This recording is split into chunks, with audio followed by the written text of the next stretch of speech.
Welcome to VBC on TV news. నేను స్వప్న. ముందుగా ఈనాటి ముఖ్యాంశాలు.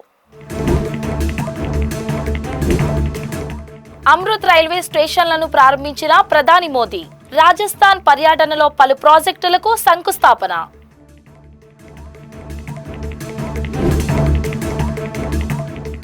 వ్యవసాయ శాఖపై మంత్రి అచ్చెన్నాయుడు సమీక్ష. ఖరీఫ్ సీజన్కు సన్నద్ధం కావాలని అధికారులకు ఆదేశం.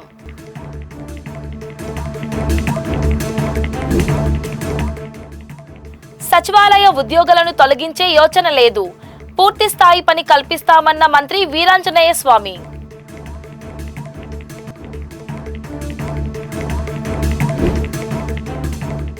తూడా చైర్మన్ గా దివాకర్ రెడ్డి బాధ్యతల స్వీకరణ. తిరుపతి ప్రాంత అభివృద్ధికి కృషి చేస్తానని వెల్లడి.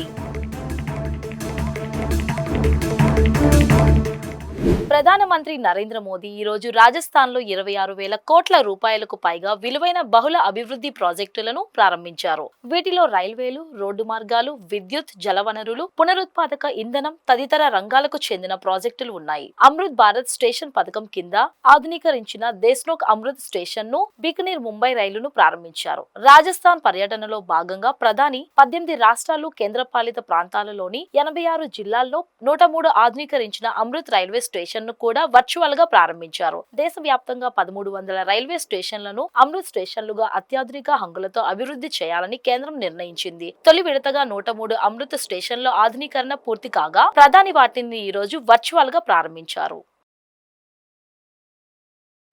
రాష్ట్ర వ్యవసాయ శాఖ మంత్రి కె అచ్చెన్నాయుడు ఖరీఫ్ సంసిద్ధతపై వ్యవసాయ అనుబంధ శాఖల ఉన్నత అధికారులతో సమీక్ష నిర్వహించారు. సచివాలయం నుండి వర్చువల్ గా జరిగిన ఈ సమీక్షలో అన్ని జిల్లాల వ్యవసాయ ఉద్యాన శాఖల అధికారులు పాల్గొన్నారు. ఖరీఫ్ పంట సాగు విషయంలో రైతులకు ఎటువంటి ఇబ్బందులు కలగకుండా పటిష్టమైన ఏర్పాట్లు చేయాలని, ఈ విషయంలో రాష్ట్ర స్థాయి నుండి గ్రామ స్థాయి వరకు అధికారులు అప్రమత్తంగా ఉండాలని మంత్రి అచ్చెన్నాయుడు సూచించారు. సీఎం ఆశయాలకు అనుగుణంగా వ్యవసాయ అనుబంధ రంగాల్లో 15% వృద్ధి రేటును సాధించే దిశగా అధికారులు కృషి చేయాలన్నారు. ట్రెజబిలిటీ సర్టిఫికేషన్, వాల్యూమ్ అండ్ మార్కెటింగ్ అంశాలపై ప్రత్యేకంగా దృష్టి సారించాలని, రసాయన ఎరువుల వాడకాన్ని తగ్గిస్తూ ప్రకృతి సేద్యం దిశగా వెళ్లాలని, అలాగే సాంప్రదాయ పంటల సాగును క్రమంగా తగ్గిస్తూ ఉద్యాన పంటల సాగును ప్రోత్సహించాలని సూచించారు. వ్యవసాయ యాంత్రీకరణ కింద 50% రాయితీ సొమ్మును ముందుగానే అందజేస్తున్నామని, రైతుల వాటా సొమ్ము బ్యాంకు రుణాల ద్వారా అందజేసే అంశంపై అధికారులు దృష్టి సారించాలని మంత్రి ఆదేశించారు. గ్రామ వార్డు సచివాలయ ఉద్యోగులను తొలగించే యోచన ఏదీ లేదని గ్రామ వార్డు సచివాలయాల శాఖ మంత్రి డోలా శ్రీ బాల వీరాంజనేయ స్వామి స్పష్టం చేశారు. సచివాలయంలో ఆయన మీడియాతో మాట్లాడుతూ సచివాలయాల రేషనలైజేషన్ కు ఇటీవల జీవో జారీ చేయడం జరిగిందన్నారు. సచివాలయాల ద్వారా రియల్ టైంలో ప్రజలకు మరిన్ని సేవలు అందించే విధంగా వాటిని తీర్చిదిద్దడం జరుగుతుందని మంత్రి వీరాంజనేయ స్వామి పేర్కొన్నారు. దీనికోసం సచివాలయాలను జనాభా ప్రాతిపదికన 3 కేటగిరీలుగా విభజించామని, ఆ ప్రకారం సిబ్బందిని సర్దుబాటు చేయడం జరుగుతుందని చెప్పారు. సాధారణ బదిలీల సమయంలో సచివాలయాల సిబ్బంది బదిలీల ప్రక్రియను చేపట్టబోమని, సిబ్బంది సర్దుబాటు తర్వాత బదిలీల ప్రక్రియ మొదలవుతుందని తెలిపారు. ప్రస్తుతం కొన్ని సచివాలయాల్లో 10 మంది వరకు సిబ్బంది ఉండగా కొన్ని చోట్ల 3-4 సిబ్బంది ఉన్నారని, దీంతో కొన్ని చోట్ల ఎక్కువ పని ఒత్తిడి, కొన్ని చోట్ల తగిన పనిలేని పరిస్థితులు ఉన్నాయని అన్నారు. ఈ సమస్యలన్నిటినీ పరిష్కరించి సిబ్బంది అందరికీ పూర్తి స్థాయిలో పని కల్పించి తద్వారా ప్రజలకు మరింత మెరుగైన సేవలు సకాలంలో అందించేలా ప్రభుత్వం చర్యలు తీసుకుంటుందని మంత్రి పునర్ఘాటించారు. స్టాఫ్ పొజిషన్ మీద మొన్న జీవో రావడం జరిగింది. దీనివల్ల కొంతమంది ఒక కన్ఫ్యూజన్తో ఆందోళన చెందుతున్నట్టుగా మీడియా ద్వారా చూడడం జరిగింది. దాని మీద క్లారిఫై చేద్దామని చెప్పేసి ఈరోజు మీ ముందుకు రావడం జరిగింది. ముఖ్యమంత్రి గారు సచివాలయం యూనిట్గా రియల్ టైంలో సేవలు అందించాలనే ఉద్దేశంతో సచివాలయాల్లోని స్టాఫ్ని స్ట్రీమ్లైన్ చేయడం కోసం 3 కేటగిరీలుగా విభజించడం జరిగింది. దీని విషయమై ఉద్యోగ సంఘాలతో కూడా మేము చర్చించి వారి సూచనల్ని, వారి వినతులను కూడా పరిగణలోకి తీసుకోవడం జరిగింది. 3 దూరాన్ని ఆధారంగా తీసుకొని అవసరమైతే తక్కువ మంది జనాభా ఉన్నప్పుడు కూడా ఇంకొక సచివాలయాన్ని క్రియేట్ చేయాలనేటువంటిది ముఖ్యమంత్రి గారి యొక్క ఆలోచన. వాటి అనుగుణంగానే ముందు మనం ఈ సిబ్బంది కూడా ఏబీసీ గ్రూపులుగా తీసుకొని, ఏ గ్రూప్ అంటే 2500 లోపల ఉన్నటువంటి వాళ్ళకి మనం 6 పోస్టులు, 2500 నుంచి 3500 మధ్యలో ఉన్న వాళ్ళకి 7 పోస్టులు, 3500 పైన ఉన్నటువంటికి 8 మంది ఎంప్లాయీస్ ఉండే విధంగా కేటగిరైజేషన్ చేయడం జరిగింది. ఇందులో వీళ్ళను కూడా జనరల్ పర్పస్ అదేవిధంగా స్పెసిఫిక్ పర్పస్ అనేటువంటి వాళ్ళని క్యాడర్స్ తీసుకోవడం జరిగింది. ఈ స్పెసిఫిక్ పర్పస్ అనేటువంటి వాళ్ళు ప్రత్యేకమైనటువంటి ఒక పని, వాళ్ళు ఏఎన్ఎం కావచ్చు, రెవెన్యూ విఆర్ఓ కావచ్చు, సర్వేర్ కావచ్చు, ఇటువంటి వాళ్ళు ఒక పంచాయతీలో ఉన్నటువంటి ఒక సెక్రటేరియట్కి కాకుండా వాళ్ళు ఒక క్లస్టర్తో సేవలు అందించాలనే ఉద్దేశంతో మనం క్లస్టర్ల ద్వారా తీసుకొని నిన్న కొన్ని పోస్టులు ఉన్నాయి. ఒక సచివాలయంలో బీఆర్ఓ అంటే ఇంకో సచివాలయంలో సెక్రటరీ ఉన్నారు. మేము ఇచ్చిన నంబర్స్ బేస్ చేసుకున్నాం. వీటి కోసం నిన్న మేము ఇచ్చిన తర్వాత చాలామంది మా పోస్టులు రద్దయిపోయాయి, మాకు ట్రాన్స్ఫర్లు ఎక్కడ దూరం పోతాము, మాకు ఉండవనేటువంటి ఒక అపోహలు, ఆందోళన ఉన్నాయి. ఈ సందర్భంగా సచివాలయ ఉద్యోగస్తులందరూ నేను ఒకటే మాట చెప్తున్నాం, ఏ ఒక్క ఉద్యోగిని కూడా తొలగించేటువంటి పరిస్థితి ఉండదు. ఎవరి ఉద్యోగానికి కూడా మేము ఖాళీగా పెట్టేటువంటి పరిస్థితి ఉండదు. ఎందుకంటే రిక్రూట్మెంట్ చేసుకున్న తర్వాత చాలా చోట్ల కొన్ని ఖాళీలు వచ్చినాయి. ఈరోజు కొన్ని సచివాలయాల్లో ఇంతకుముందు చెప్పినట్టు 11 మంది పనిచేయాల్సి ఉంటే 4 పనిచేస్తున్న పరిస్థితులు ఉన్నాయి. ఇలాంటి పరిస్థితుల్లో అందరికీ కూడా పని భారాన్ని విభజించుకొని ప్రతి ఒక్క సచివాలయంలో పూర్తి స్థాయిలో సిబ్బంది ఉండే విధంగా ఇది చర్యలు తీసుకోవడం జరిగింది. దీనిలో మనకి పోయినసారి కూడా మీకు నేను ప్రెస్ ద్వారా కూడా చెప్పడం జరిగింది. కేటగిరీ ఏలో పంచాయతీ కార్యదర్శి లేదా డిజిటల్ అసిస్టెంట్, అంటే డిజిటల్ అసిస్టెంట్ పంచాయతీ కార్యదర్శి గ్రేడ్ 6 పంచాయతీ సెక్రటరీ వాళ్ళు ఒక పోస్టులో ఉంటారు. వెల్ఫేర్ ఎడ్యుకేషన్ అసిస్టెంట్ లేదా మహిళా పోలీసులు ఇంకో పోస్టులో జనరల్ పర్పస్ ఉన్నటువంటి ఎంప్లాయీగా ఉంటారు. వీళ్ళకి సమాంతరంగా మనకి వార్డులో వచ్చేలాగా వార్డు అడ్మినిస్ట్రేటివ్ సెక్రటరీ లేదా ward education data processing secretary మరియు వార్డు వెల్ఫేర్ లేదా డెవలప్మెంట్ సెక్రటరీ లేదా మహిళా పోలీసులు ఉంటారు. Tirupati urban development authority chairman గా దివాకర్ రెడ్డి బాధ్యతలు స్వీకరించారు. ఈ సందర్భంగా ఆయన తన సొంత గ్రామమైన పెరుమాళ్లపల్లి నుంచి భారీ బైక్ ర్యాలీ నిర్వహించారు. Chandragiri MLA Pulivarthi Nani, Srikalahasti MLA Bojjala Sudheer Reddy, Chittoor MLA Gurajala Jaganmohan Naidu, Tirupati MLA Arani Srinivasulu ఈ కార్యక్రమంలో పాల్గొన్నారు. తుడా పరిధిలోని అన్ని ప్రాంతాల సర్వతోముఖాభివృద్ధికి కృషి చేస్తానని నూతన చైర్మన్ డాలర్స్ దివాకర్ రెడ్డి తెలియజేశారు. కూటమి ప్రభుత్వ ఆశయాలకు అనుగుణంగా పనిచేస్తానని పేర్కొన్నారు. గత 5 ఏళ్లు తనను అనేక విధాలుగా ఇబ్బందులకు గురిచేశారని అన్నారు. తాను పట్టుదలతో తుడా చైర్మన్ పదవిని సాధించానని చెప్పారు. మన గవర్నర్లు ముఖ్యమంత్రి శ్రీ నారా చంద్రబాబు నాయుడు గారు మరియు మన యువనేత మీకందరికీ తెలుసు, యువగలముతో వానలు ఎండలో రాత్రనక పొగలనక ఊరు వాడ వీధి తిరిగి యువగలం అనే ఒక చరిత్రని తిరగరాసి సృష్టించి 2024 ఎలక్షన్లో ఎప్పుడు కనీ విని రీతిలో హైయెస్ట్ మెజార్టీ సాధించినటువంటి మన యువ నాయకుడు శ్రీ నారా లోకేష్ గారు మరియు ఎడ్యుకేషన్ మంత్రి నన్ను నమ్మి నాకు ఇంత పెద్ద పదవి ఇచ్చిన దానికి నేను ఎప్పుడూ వాళ్ళకి శిరస్సు వచ్చి వాళ్ళకి ఆ పాదాలు నమస్కారం చేస్తున్నాను. అదేవిధంగా ఈరోజు వేదిక ఉన్నటువంటి నరసింహయాదవ్ అన్న గారు, పులివర్ ముల్లి అన్న గారు, పర్సరాత్ అన్న గారు, బోర్డు మెంబర్ మాజీ కేంద్ర మంత్రి వాళ్ళు గారు, తిరుపతి ఎమ్మెల్యే జంగాలపల్లి శ్రీనివాస్ గారు, హరిప్రసాద్ అన్న గారు, చంద్రగిరిలో ఒక దుర్మార్గుడితో ఒక దుష్టుడితో కుటుంబం పోరాడి చావు జస్ట్ మిస్ అయ్యి బతికేటువంటి హైయెస్ట్ మెజార్టీలో చంద్రగిరిలో గెలిచినటువంటి మా పులివర్తి నాని గారు, కూతులపాటి ఎమ్మెల్యే మురళి అన్న గారు, మా అన్న అయినటువంటి ముప్పు దేవారెడ్డి గారు, ఇంకో అన్న కోలానంద గారు, ఇంకో అన్న దయాకర్ గారు, మా అక్క పుష్పావతి యాదవ్ గారు, ఈ మధ్య మా అక్క చేసినటువంటి మన ఎస్సీ డైరెక్టర్ గారు సురేంద్ర నాయుడు గారు, రాష్ట్ర చైర్మన్ వర్లు, ఇంకా ఉన్నటువంటి హేమంబర్ నాయుడు గారు, అనిత గారు, బడి సుధాయావ్ గారు, మురళి గారు, ఈశ్వరెడ్డి గారు, దేవర్ మనోహర్ గారు, శంకర్, అందరికి కూడా పేరున నేను ధన్యవాదాలు చెప్తున్నాను. అదేవిధంగా ఈరోజు ఇక్కడ ఒక పండగ వాతావరణంలో ఇన్ని వేల మంది ఈరోజు నా కోసం వచ్చారంటే ఫస్ట్ నేను తెలుగుదేశం పార్టీ కార్యకర్తలకు కాళ్ళు పేరున నేను చెప్పి దండం పెడుతున్నాను. అదేవిధంగా నాకు శ్రీ నారా లోకేష్ గారు 2 మాటలు ఇచ్చారు. 1 చంద్రగిరి గెలిపించాలా, 2 శ్రీకాళహస్తి గెలిపించాలనేసని. ఈ 2 మాటలు ఏ రోజైతే నేను మాట ఇచ్చానో కమిట్మెంట్గా ఇంతకుముందు అన్న చెప్పినట్టుగా ఈ అన్ని పనులు వదిలేసి అదే విధంగా ఏ పరంగా అయితే ఈ మధుసూదన్ రెడ్డి చోయిటి బాస్కెట్ని ఓడించాలనేసని ప్లాన్లు వేసి న్యాయంగా ధర్మంగా వాళ్ళలాగా అరాచకాలుగా కాకుండా న్యాయంగా ధర్మంగా గెలిచే విధంగా మన పులివెత్తన్న గారిని గెలవాలని చెప్పి నేను మనస్ఫూర్తిగా సుధీర్ ఇద్దరికి పనిచేశాను.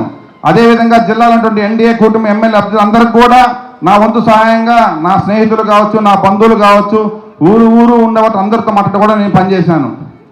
ఈరోజు నన్ను నమ్మి ఇంత పెద్ద టుడా చైర్మన్ ఇచ్చిన పదవికి నేను మనస్ఫూర్తిగా చెప్తున్నాను, భగవంతుడు సాక్షిగా ఎటువంటి తప్పులు చేయకుండా టుడా అనేది భారతదేశ చరిత్రలో ఒక మెట్రోపాలిటన్ సిటీగా టుడా అంటే ఒక బ్రాండ్గా క్రియేట్ చేసి టుడాని చూసి మిగతా ఉన్నటువంటి సిటీస్ అన్నీ కూడా డెవలప్ అయ్యే విధంగా నేను టుడాని తీర్చిదిద్దాననేసి ఈ సభాముఖంగా చెప్తున్నాను. మీకు అందరికి ఇంకోటి, నాకు ఈ పదవి రావడానికి సీఎం గారు లోకేష్ అన్నగారు ఎంత ముఖ్యమో అదేవిధంగా మా ఎమ్మెల్యే పులివెత్తన అన్నగారు ఖచ్చితంగా డే 1 నుంచి కూడా మా దివాకర్కి నాకు కష్టపడి చేశాడు, అతను ఖచ్చితంగా మనం ఇవ్వాలన్నా అని చెప్పేసి అని అన్న నాకు దగ్గరుండి ఈ పదవి ఇప్పించిన దానికి అన్నకి నేను మనస్ఫూర్తిగా ధన్యవాదాలు చెప్తున్నాను. మీకు అందరికీ తెలుసు, గత ప్రభుత్వంలో నేను హ్యాపీగా వ్యాపారాలు చేసుకుంటూ నాకు ఉండేవాడిని. నేను గవర్నమెంట్ ల్యాండ్లో ప్లాట్లు వేసేవాడిని కాదు, చెరువు పొరంలో కబ్జా చేసేవాడిని కాదు, డీకేటీ భూమిలో ప్లాట్లు వేసేవాడిని కాదు. నేను వేసిన ప్రతి లేఅవుట్స్ కూడా పక్కాగా కొని పక్కా డెవలప్ చేసి అప్రూవల్ చేసి డెవలప్ చేసి అమ్మేటువంటి బ్రాండ్ని క్రియేట్ చేసినటువంటి వ్యక్తి డాలర్ దివాకర్ రెడ్డి. ఇట్లాంటి వ్యక్తిని ఒక ఎమ్మెల్యే అతను ఉన్నటువంటి పవర్తో టుడా చైర్మన్ పదవి ఉందని చెప్పి నా ఫైల్స్ అన్నీ ఆపి ఇబ్బంది పెట్టాడు. ఆ రోజే చెప్పా, తప్పు చేస్తున్నారు మీరు అనేసి అని.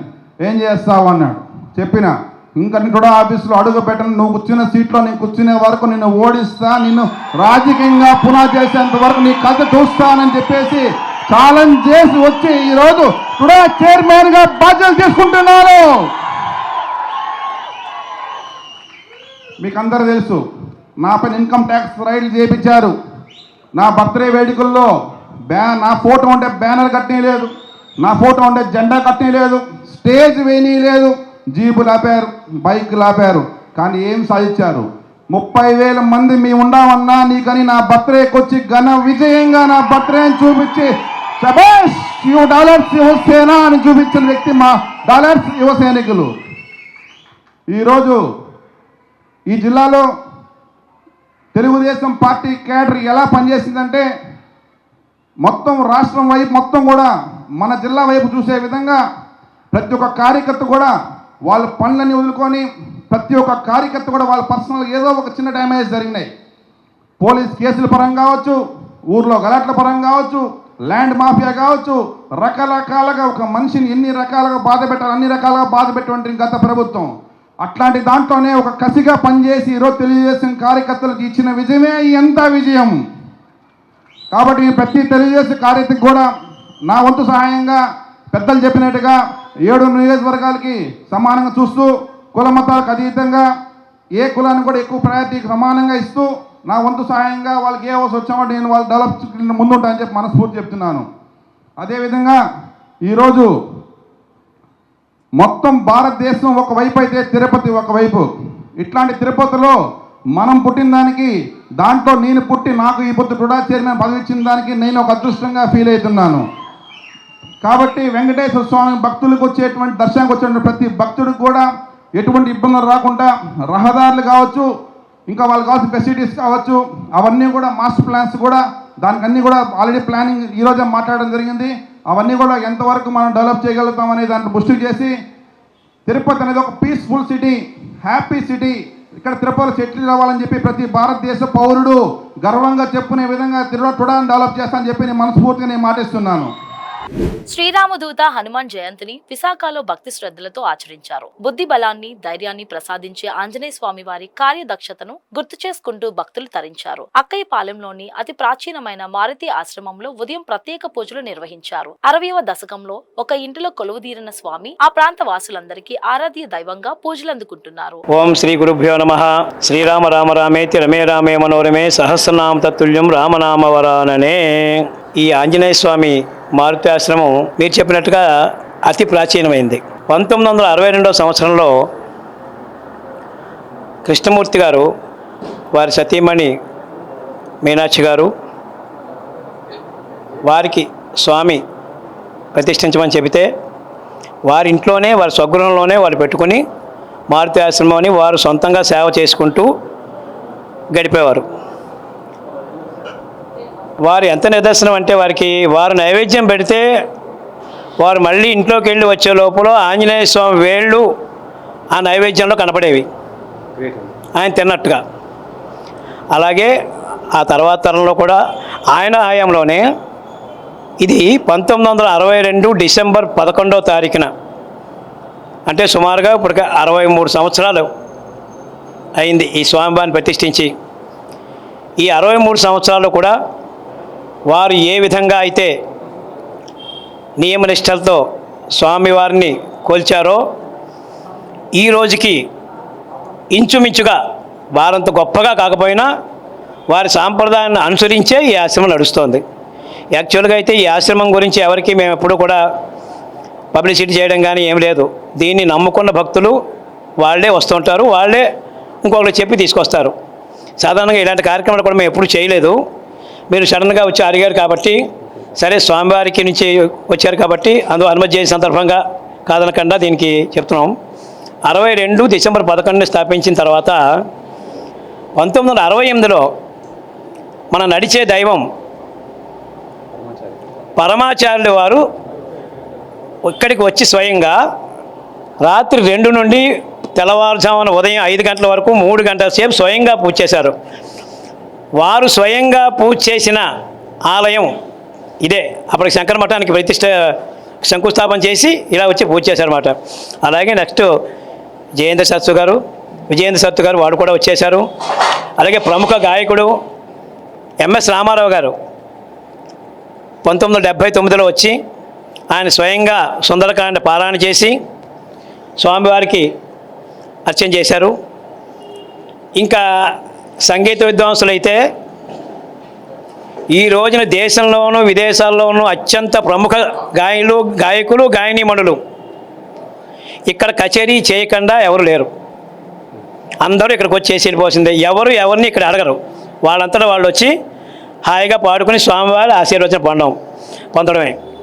అలాగే ఈ రోజుకి ఇన్ని తరాలైనా ఇన్ని సంవత్సరాలైనా మా అమ్మాయి లాంటిది కూడా కచేరీ ఉంటే సాయంత్రం ఇక్కడ స్వామివారికి ముందు వినిపించి ఇదే కచేరీని సాయంత్రం ప్రేక్షకులకు వినిపించడం, అది చిన్నప్పటి నుండి అలవాటు చేశాను. అది ఒక సాంప్రదాయం కింద మారిపోయింది. అలాగే ప్రతిరోజు ఇక్కడ సాయంత్రం భజన కార్యక్రమం జరుగుతుంది. స్వామికి భజన అంటే అత్యంత ప్రీతి. నిత్యం భజన కార్యక్రమం జరుగుతుంది. అలాగే మంగళవారం, గురువారం, శనివారం స్వామికి పంచామృతాభిషేకాలు జరిపి నిత్య పూజ చేస్తారు. ఈ రకంగా వారు కృష్ణమూర్తి స్వామి వారు ప్రతిష్ఠించిన ఈ స్వామిని ఈరోజు మా వరకు వచ్చి మేమందరం రమణ గారు, హరేకృష్ణ గారు, పాణి గారు, సేవకులు అందరూ వచ్చి స్వచ్ఛందంగా హాయిగా స్వామికి సేవ చేసుకొని ఆనందంగా ఉన్నాం. ఆ స్వామి తలుచుకుంటే జరగని పని అంటూ ఏమీ లేదు. జయం జయం జయం ఆంజనేయ స్వామిని పట్టుకుంటే చాలు. అలాగే భక్తులందరూ ఈ స్వామివారిని దర్శించుకొని తమ యొక్క విన్నపాలు విన్నవించుకొని ఆయన కృపకు పాత్రులై ఎప్పుడూ సుఖ సంతోషాలతో హాయిగా ఆనందంగా ఉండాలని భక్త మహాశయులందరికీ విజ్ఞప్తి చేస్తూ ఈరోజు హనుమత్ జయంతి శుభాకాంక్షలు అందరికీ తెలుపుతూ ఇప్పుడు కాసేపట్లో హనుమాన్ చాలీసా పారాయణ, సుందరకాండ పారాయణ జరుగుతుంది. సాయంత్రం 6 నుండి భక్తి సంగీత కార్యక్రమం జరుగుతుంది. భజన కార్యక్రమాలు జరుగుతాయి. ఈ కార్యక్రమాలన్నింటిలోనూ విరివిగా భక్తులు పాల్గొని స్వామి ఆశీర్వచనం తీసుకుని సుఖంగా ఉంటారని అందరికీ ప్రార్థిస్తూ జై శ్రీరామ్. ముఖ్యంగా రామాయణంలో సీతాన్వేషణలో రాముల వారికి ఎంతో దోహదపడ్డారు, నిస్వార్థంగా సేవ చేశారు. ఆయన మనం తలుచుకుంటే అసలు మన జీవితం ఎలా మారిపోతుంది? ఆంజనేయ స్వామి ఎక్కడ ఉంటే అక్కడ జయం. మంగళవారానికి జయవారం అని ఇంకో పేరుంది. జయం. నేను ఏం పని చేసినా మంగళవారం చేస్తాను. చాలామంది మంగళవారం అంటే కొంతమంది ఏవో మంగళవారం అయిపోయిన అంటారు. కానీ మంగళవారం తలపెట్టిన ఏ కార్యక్రమమైనా జయం. రామ అని 2 అక్షరాలు మనం పలికితే మన పక్కనే ఏనా ముందు ఆంజనేయుడు కూర్చుంటాడు. ఇంతకన్నా నిదర్శనం ఏం లేదు. ఆయన ఎక్కడుంటే అక్కడ జయమే తప్పించి అపజయం అనేది లేదు. రామాయణం మీరు ఎక్కడ తీసుకున్నా ఆయన అడుగు పెట్టిన చోట ప్రతి చోట జయం. కనుక ఆంజనేయ స్వామి, సీతారామ లక్ష్మణ భర్త శత్రుఘ్న సమేత ఆంజనేయ స్వామిని అందరూ తలుచుకుని రోజు శ్రీరామ రామ రామేతి రమే రామే మనోరమే సహస్రనామ తత్తుల్యం రామనామ వరాననే ఈ ఒక్క నామం తలుచుకుంటే 1000 సార్లు తలిచినట్టే రాముడిని. అలాగే విష్ణు సహస్రనామం చదివిన ఫలితం కూడా ఈ నామంలోనే ఉంది. ఈ నామం చదివితే విష్ణు సహస్రనామం చదివినంత ఫలితం వస్తుందని పెద్దలు చెప్పారు.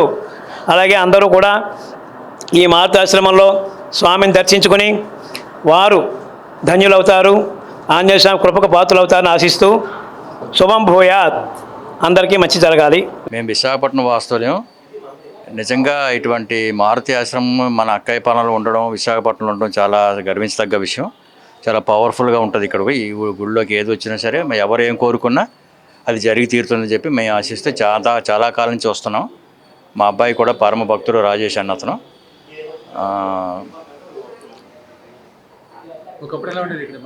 ఒకప్పుడు చిన్న దేవాలయం ఉండేది. గురువుగారు ఫోటో కూడా ఇక్కడ ఉంది. ఆయన ఉన్నప్పుడు కూడా మేము చూసాము. ఆ తర్వాత దీన్ని బాగా ఆయన తదనంతరం దీన్ని బాగా డెవలప్ చేసి ఇప్పుడు అందరూ భక్తులు కూడా ఏకవిధంగా చాలామంది వస్తున్నారు. అంచేత ఇలాంటి గుడి భారతీయ ఆశ్రమం అనేది పెద్ద పేరుగాంచిన దేవాలయం. ఇది విశాఖపట్నంకి దిగదుడుపు. హనుమంతుడి ఆరాధనలో గొప్పతనం ఏంటంటే శ్రీరామచంద్రుడు భక్తుడు. ఆయన ఏది అనుకున్నా, మన మనసులో ఏమనుకున్నా సరే ఆ కోరికను నెరవేర్చే మనిషి. తర్వాత ఆరోగ్యాన్ని ప్రాప్తించే వ్యక్తి అతను. జై శ్రీరామ్, జై హనుమాన్. మన ఆంజనేయుడి గురించి తెలియని వాళ్ళు అంటూ ఉండరు. ఇవాళ స్వామి పుట్టినరోజు. సో ఇక్కడ మారుతి ఆశ్రమం అని అక్కయ్యపాలెంలో చాలా ఫేమస్ అండి. మా చిన్నప్పటి నుంచి, అంటే ఒక 30 ఏళ్ల క్రితం నుంచి నాకు ఈ దేవుడు చాలా అలవాటు. సో అప్పుడు అక్క వాళ్ళు ఉండేవారు, అంటే మామీకి ఇక్కడ చిన్న స్వామి దొరికాడు అనమాట. దాంతో ఇక్కడ వాళ్ళు అక్కడ పెట్టుకొని తననే ఒక కన్నబిడ్డలా పెంచుకున్నారు. సో వాళ్ళు అప్పుడు నుంచి నేను ఆ టైం నుంచి కూడా నేను దేవుణ్ణి చూడటానికి చిన్నప్పటి స్కూల్కి వెళ్తూ కూడా ఇక్కడ ప్రసాదం చాలా ఫేమస్ అండి. అంటే మాకు బాగా ఇష్టం. ఎర్ర ప్రసాదం అని వడలని పంచేవారు. సో ఆ ప్రసాదం కోసం అంటూ స్వామి దగ్గర రావడం జరిగింది ఆ టైంలో. బట్ ఆ తర్వాత ఇంకా ఈ స్వామిని ప్రతి పుట్టినరోజుకు నేను ఎంత దూరంలో ఏ ఊర్లో ఉన్నా, అంటే మాకు ఇక్కడ బుడా పార్క్ దగ్గర ఇల్లు, ఏ ఊర్లో ఉన్నా ఇక్కడికి వచ్చి స్వామిని చూసి ఒకసారి స్వామి బ్లెస్సింగ్స్ తీసుకెళ్ళటం నాకు అలవాటు.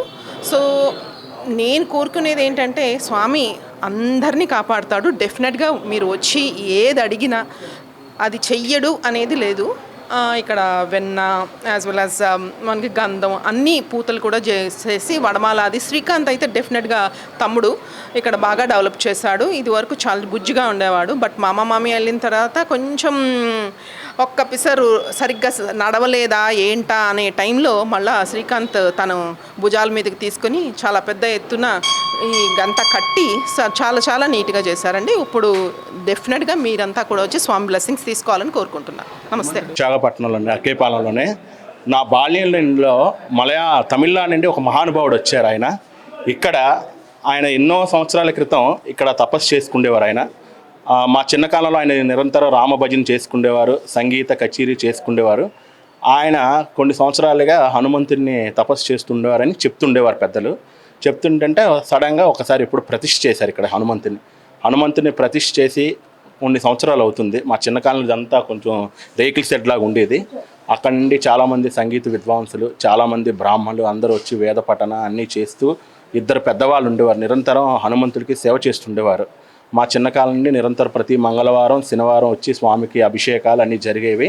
ఇక్కడ హనుమంతుడు నిదర్శనంగా ఉన్నాడని మా విశ్వాసం. అది కనబడింది కూడా చాలామందికి. హనుమతే రామదూతాయ అంజనా గర్భ సంభూతాయ సాకిని లాకిని విధ్వంసనాయ అన్నట్టుగా హనుమంతుడు ప్రతి వాళ్ళకి ఈ మారుతి ఆశ్రమకు వచ్చిన వాళ్ళందరికీ సర్వకార్యాలు జయం జరిగాయి. ఆ విశ్వాసంతో నిరంతరం ఇప్పుడు తరచూ హనుమంతుడి దర్శనకి వస్తూనే ఉంటున్నాం. హనుమంతుడు కృపకి పాత్రలు అవుతూనే ఉంటున్నాం. చాలా సంతోషం. విశాఖపట్నంలో ఎంతో మహద్భాగ్యం. కంచి పరమాచార్య గారి టైం నుండి స్వామివారి దర్శనానికి వచ్చారు. విశాఖపట్నంలో ఇలాంటి మారుతి ఆశ్రమం, విశాఖపట్నంలో చాలా హనుమంతుడి దేవాలయాలు ఉన్నాయి తప్పించి మారుతి ఆశ్రమం అనేది విశాఖపట్నంలో ఇది ఒకటే ఉంది. కంచి కామకోటి మహాస్వామి వారి కొద్ది వచ్చి ఇక్కడ దర్శనం చేసుకుని వెళ్ళారు. చాలా విశేషమైన మారుతి ఆశ్రమం. ఈ హనుమాన్ జయంతి సందర్భంగా హనుమంతుడి ఆశీర్వాదం అందరికీ ఉండాలని కోరుకుంటున్నాం. బాగా ఉన్నదండి. ఈ స్వామి సన్నిధికి నేను చిన్నప్పటి నుంచి కూడా వస్తున్నాను. మా అమ్మ వాళ్ళ అత్తవాళ్ళు కూడా ఇక్కడ దగ్గర కాబట్టి ఈ గుడికి నేను చిన్నప్పటి నుంచి వచ్చే అలవాటు నాకు. ప్రతి మంగళవారం వీలైతే శనివారం పూట కూడా వస్తూ ఉంటాను. స్వామి ఇందులో డాక్టర్ గారు కూడా ఉండేవారు. ఆ డాక్టర్ గారు కూడా మా హస్బెండ్కి బాగా ఫ్రెండ్ కూడానా, పంతులు గారు కూడా. స్వామి చాలా బాగా ధైర్యం ఇచ్చే దేవుడు, అందరికీ ధైర్యం చూపించే కూడా దేవుడు. బాగా నా పిల్లలకి నాకు కూడానా దేనికైనా నేను ఆయన స్వామి తలుచుకుంటే అది చేయలేని పని కూడా చేయగలుగుతున్నాను. ఆ ధైర్యాన్ని నాకు నిజంగా స్వామి ఇచ్చారు. ఈ గుడికి వచ్చిన తర్వాత నాకు కొంచెం బాగా నిదర్శనంగా కనిపించింది. అందుకే నా పిల్లలకు కూడా తీసుకొస్తున్నాను. ఆ పిల్లలు కూడా పొద్దున్న వచ్చి వెళ్ళిపోయారు, నేను ఇక్కడికి వచ్చాను.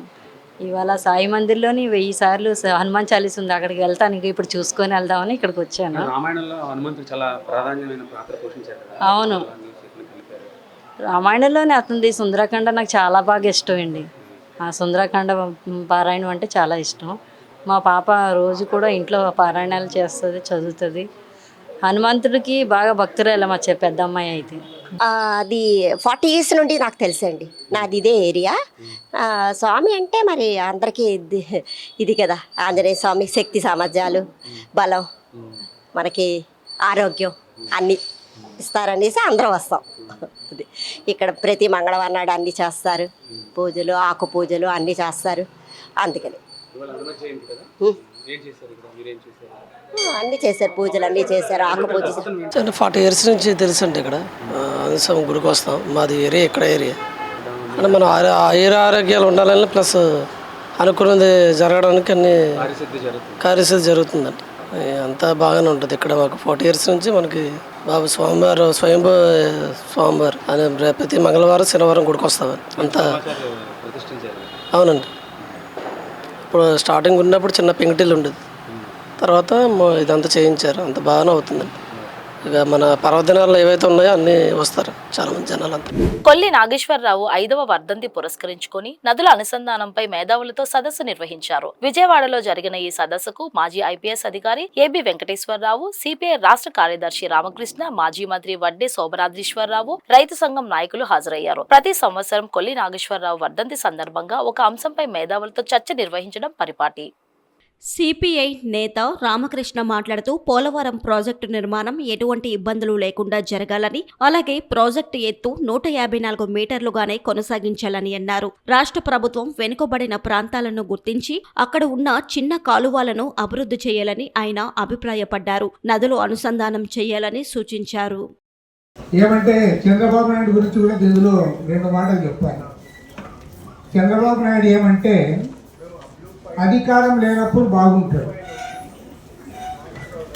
అధికారం లేనప్పుడు మామూలు మనం ఏవైతే మాట్లాడతామో దాదాపు మనతో పాటే మాట్లాడతాడు, మనం చెప్పింది కొద్దిగా వింటాడు, ఆయన కూడా అదే మాట్లాడతాం.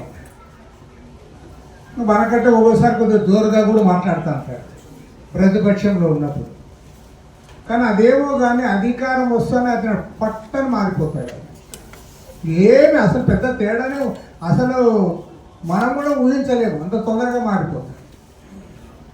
నిజంగా చెప్పాలంటే ఈ పోలవరం డ్యామ్ విషయంలో చెప్తాను నేను, ఎందుకంటే రెలవెన్స్ ఉంది కాబట్టి. ఆ రోజు ఎత్తు తగ్గించినప్పుడు దీని ప్రయోజనాలు దెబ్బతింటాయి, 47.72 ఉండాలి, ఇది జగన్మోహన్ రెడ్డి గవర్నమెంట్ ఆయన లాలూచి పడుతున్నాడు, కేంద్ర ప్రభుత్వం పెట్టే కండిషన్స్కి అంగీకరిస్తూ ఉన్నాడు.